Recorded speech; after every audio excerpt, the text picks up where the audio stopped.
Alrighty, ladies and gentlemen, welcome to episode 2 of a Noobs Guide to the Gym. Like I said last video when we first introduced the series and we were talking about different types of people you'll meet at the gym, I mentioned I'm going to do like a push-pull legs and rests set of videos for you. So we are on to episode 2 and this is going to be push day. Building a big ass rack. So, as an introduction, PPLR or push pull legs rest is probably one of the most researched and applied splits in my opinion. There's a little bro split, but it's not really like I don't think it even like comes close to being as effective as PPLR. It's a very diverse split. There's a lot of like different interchangeable exercises, and it's really good for weight rep manipulation, especially when you start to lift heavier weights and you realize that you are like your newbie gains are coming in, which everybody makes newbie gains. It's very exciting to see and watch, especially like if you're training someone who's new to the gym and you're like, damn, this guy's really pushing some big weight. So a big focus today on the push aspect. Chest. So number one, my favorite, honestly my favorite exercise of all time. I know it sounds douchey to say, but that's just me. Bench press. I think this is a mainstay and staple exercise for chest development. I think, in my opinion, everybody should be learning bench press when you're starting to work out, and then if you determine that it's not for you, there is like alternative setups. So you have like the seated bench press machine. They're plate loaded, as per the image below, or the quick pin weight change machines that you can do. Always lift with a spotter when you're learning the bench press. For myself, and I know this is a very controversial take, most of the time, probably about 70% of the time I work out by myself unless I'm going to my local Good Life with my buddy. So most of the time I myself am lifting without a spot, but I have been working out for quite some time now and I know what my body can do and what my body can't do. So when it comes to the bench press, my working sets are usually without a spotter because I know what I'm hitting, I know how much I'm going to hit.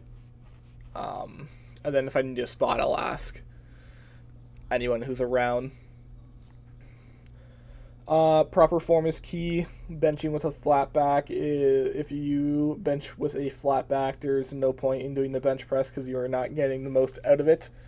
So make sure you get the proper form down before you even hit a set. Make sure you got a slight arch in your back. Your ass is firmly planted. I see so many people bench pressing with their ass off the bench and with a big ass arch, like a overwhelming arch, and it's just not like that's just not optimal. So ass to the bench, a decent arch in your back, and your feet firmly planted.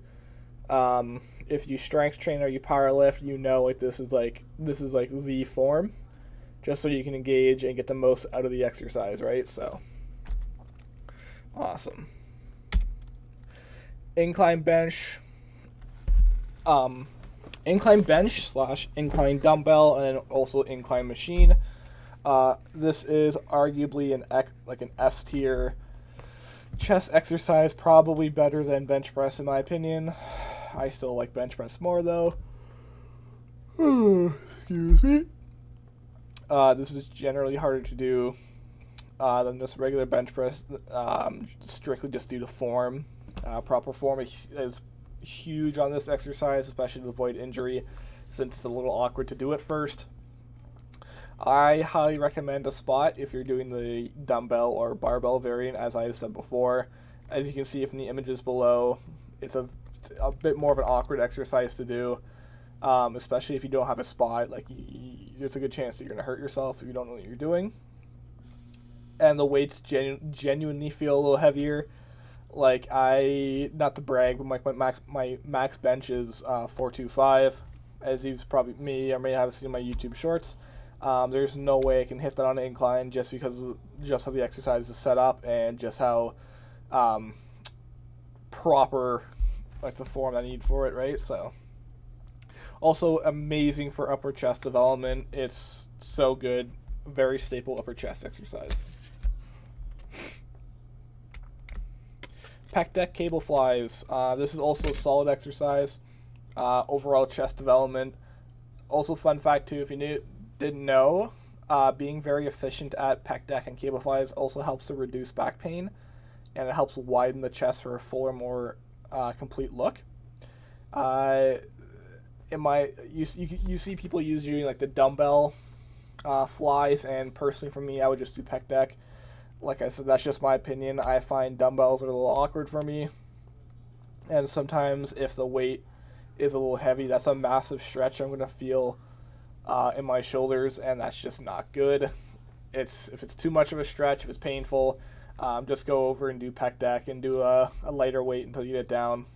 There's also the high pulley variants of the cable fly. So cable flies, you don't just have to do the middle. There's high pulley, middle pulley, and low pulley. Those are all to hit different aspects of your chest. So usually what I do when I'm on cable flies is I'll do 2 sets of each variant. And that'll just count as one exercise. I know it's 6 sets for an exercise, but it's honestly fine. You can do it. It's okay. And then I won't do pec deck after. But if I don't feel like doing cable flies, then I'll go over and do the pec deck. They're very interchangeable. You can choose either or, in my opinion, especially if you're just starting out, so you don't overload your body with sets and reps. All right, and that was my recommendations for chest. There are a lot more exercises you can do. Gyms are usually loaded with like chest variant exercises, and we're going to move on to shoulders.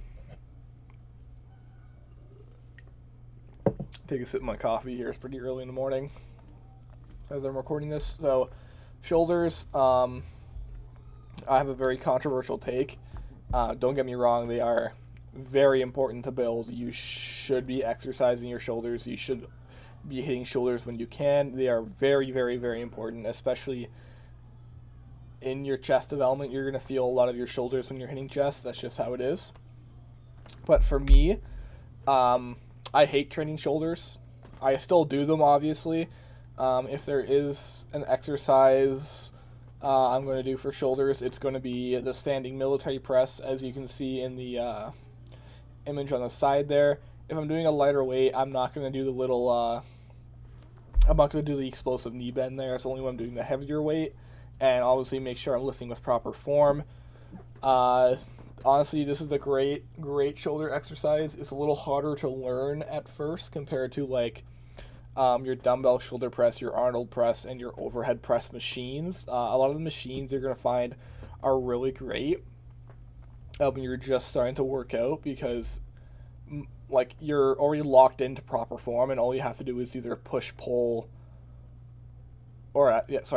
pull the machine, and you're already going to have proper form. It's just if you can do the weight that you have set the machine to, right? So, and at the bottom here, I do accept that I may be roasted for this take, but everyone's got their own thing when they work out. Everyone's got things that work for them, and this has been working for me. So yeah. Triceps. Look at that horseshoe. Everyone wants a horseshoe tricep. Triceps, actually, fun fact, if you didn't know, they actually make up the majority of one's total arm mass, if accurately proportional. I know some people have bigger biceps than triceps, vice versa. It's going to make up around 2/3 of your total arm mass. It's one of my favorite muscles to train, just due to its simplicity and effectiveness of each tricep exercise. There are also many, many, many variations of tricep exercises, and they're pretty effective from the original counterpart when it comes to supersetting, drop setting, or just finding your personal favorites. Like I said, everyone wants a horseshoe triceps. Actually, I know someone who literally has a horseshoe for a triceps, and it's awesome to look at. And you absolutely do not have to do what this guy's doing down here. Honestly, I don't know why he's doing this. This is like some Ninja Warrior type shit. You do not have to do that. I just thought it looked cool. All right, tricep pull down V-bar. In my opinion, this is a staple tricep exercise. Every beginner, novice, intermediate, and like pro into working out, I always throw in tricep pull downs on my push days no matter what. It's just such a great exercise. Very beginner friendly, very straightforward. The form is very straightforward and it's very easy to adjust and get down pretty quickly. As you can see here, this guy does have like a slight bend, but his back is straight. You absolutely can do tricep pull downs with a bend as long as your shoulders are back, and your back is straight. You're gonna have good form. It's gonna engage your triceps more, and instead of focusing more on your shoulders and throwing your whole body into it. So perfect for supersetting, and you can easily go into an overhead extension variant if you're strapped for time. You can do a tricep pull down with a V-bar or a rope, and then you can immediately, you can take a bit to rest, and then you can just turn yourself around and do an overhead extension with the bar or the rope for just as a superset or just extra burn. It feels great, especially like I said, if you're strapped for time. If you go to a gym like mine, that's like 24 hours during like weekdays, and Friday, Saturday, Sunday they close like 10, and you get there at like 8:45 into 9. You just finished chest. You have like 20-ish minutes to do triceps, maybe more, depending on how fast you get through chest or like what you're feeling like that day. Overhead variants are really great, so very recommended. Tricep pull down rope is a variant to the V-bar. It's a little harder to do in my opinion, just because there's two factors to the exercise, which is the pull down, like the V-bar, but unlike the V-bar, you have to pull the rope apart for added burn and extra contraction, just so you get more of the tricep contracting. Very, very easy to move into an overhead for an immediate superset. Adjust the weight first, because you will see that a lot of overhead variants of exercises, especially when it comes to triceps, the weights are usually harder to do just because of form and how the cables work. Form is huge on this exercise, so as we see in the image here, this guy's got his back is straight, yeah, but he's like way bent into the exercise. His shoulders are forward, so he's throwing his body into these reps, and he's not getting a whole lot more out of it compared to what he could be doing on the image to the left, where his back is straight, shoulders are back, he's got good form here, and he's pulling down the rope and then pulling it apart. And this is like the pull apart is huge. Make sure you're always getting it. If you can't do it, drop the weight. You'll get more out of it, trust me. Don't be discouraged by having to drop weight or doing lighter weight. Form over weight 120% of the time. And drop sets on this exercise is brutal but effective, especially if you're doing it with a buddy. It's so fun to watch him struggle, as crazy that is to say. And dip machines, whether you're doing body weight, plate loaded, or quick change weights on like a Nautilus machine or something. This is my favorite tricep exercise, especially if you go to the gym that has the plate loaded variant. When I used to go to World Gym, this was contested all the time, and it sucked because I wanted to do it as a finisher, but I couldn't because the big ass mammoth man or woman that was on the machine with 8 plates on each side were doing it for 100 reps, and they'd walk around the gym, and then they'd yell at you because they went all the way to the other side of the gym to go talk to their friend, and nothing was on there that made them look like they're on there, and they come back and they yell at you. I'm just ranting from personal experience, but yeah. Really good drop set if you're doing it with a friend, especially on the plate loaded or like the quick change weights. Me and my buddy used to load up like 25s, I think, just a bunch of 25 plates or like 45s, and we would just do drop sets just to finish like our push days. So great time, highly recommend. And yeah, that's all. Very, very, very quick. It's gonna be pull day next video, I promise. Yeah. Pull day is going to be back and biceps. So very, very quick. But as you can see, these are some exercises that you can throw into your days. Obviously, you don't have to do all of these in order because that is a lot of sets and reps. So pick a few exercises that you like to do, and yeah, let me know if you have any suggestions in the comment when it comes to PPLR, or you have any comments about my takes. Don't be afraid. We are learning together, and I'm happy to get more people into working out. If you disagree with some of the things I say, let me know in the comments. I'd be happy to have a discussion and get your take on it. Trust me, I can take criticism. It's all good. You cannot hurt my feelings. All right, that's all. Have a good day, guys. Peace.